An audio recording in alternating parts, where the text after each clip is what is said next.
Включил свет полностью. Вот. При свете тоже довольно-таки эффектно смотрится. Всем показываю еще и при свете, как смотрится.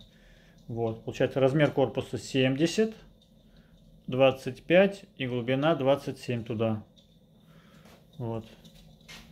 Так, где пульт у нас управления? Не знаю, куда я пульт кинул. А, вот он. Вот такой пульт. Пультик у вас. Включение-выключение. Получается, ну вот, выключили полностью, включили, запомнил он все те режимы, которые были, запомнил все это и это самое. Например, если вам не нужен звук, нажали букву А, вот, звук, все, у нас звука нет. Захотели звук обратно, включили, вот, буковка Б, у нас исчезает пламя исчезает, подсветка на разогрев, это специальная функция сделана. Возвращаем пламя, буковка Б опять.